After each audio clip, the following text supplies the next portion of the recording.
கோவை வீலமேட்டில் அதிமுக பரிசு பொருட்களுடன் கார் சிறைப்பிடிக்கப்பட்டுள்ளது. கோவை சிங்கநல்லூர் சட்டமன்ற தொகுதிக்குட்பட்ட வீலமேடு 39வது வார்டு வீலமேடு மேம்பாலம் அருகே நேரு நகர் பகுதியில் பாஜகவை சேர்ந்த நடராஜன் என்பவரது வீட்டில் அதிமுக வார்டு செயலாளர் மனோகரன் என்பவருக்கு சொந்தமான மாருதி காரில் பொதுமக்களுக்கு வழங்க ஜெயலலிதா மற்றும் எடப்பாடி பழனிசாமி படம் பொறித்த கவரில் வேட்டி, சேலை, சில்வர் தட்டுகள் பதுக்கி வைக்கப்பட்டு பொதுமக்களுக்கு வழங்கியுள்ளனர். இதையறிந்த அப்பகுதி திமுகவினர் மற்றும் பொதுமக்கள் அந்த காரையும் வீட்டையும் சிறைப்பிடித்தனர். இதுகுறித்து திமுகவினர் தேர்தல் அதிகாரியிடத்தில் தகவல் கொடுத்தனர். சம்பவ இடத்திற்கு வந்த தேர்தல் அதிகாரி ஆனந்தகுமார் காரை பார்வையிட்டார். தொடர்ந்து நடவடிக்கை எடுப்பதாக உறுதியளித்தனர். இதனால் அங்கு சிறிது நேரம் பரபரப்பு ஏற்பட்டது.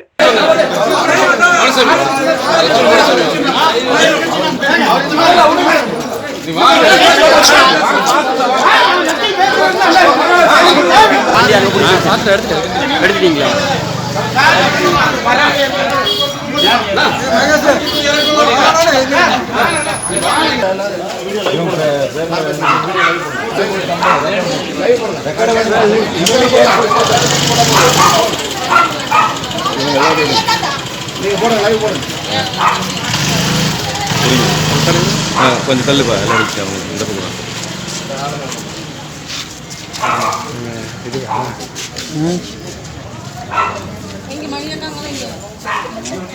ஐடியா கூட சட்டை பிடிச்சி சொல்லி ஐடியா பார்த்து விட்டாங்க.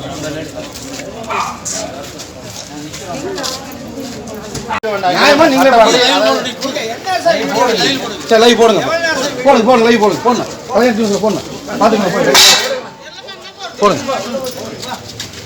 ராஜா இவங்களை போட்டோ எடு. யார் எடுக்கணும்? நீங்க எடுங்க, போட்டோ எடுங்க. எடுப்பா, நீங்க யார் எடுக்க அவங்களை போட்டோ எடுங்க. நீங்க யார் நமக்கு தெரியும். அதாவது வந்து என்னென்ன சட்டம் எடுப்பா, இங்க பண்ணிட்டு போட்டோம்.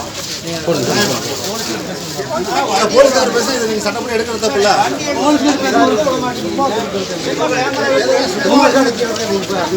சும்மா தேர்தல் வரக்கு முன்னால கூட நாங்க கேட்டோங்களா?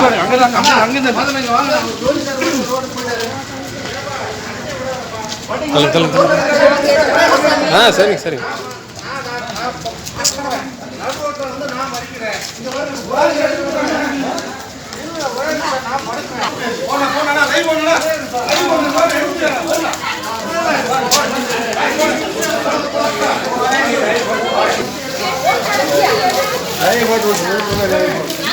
ஏமா நீ எல்லாம் கொடுக்கலாமா?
கொஞ்சம்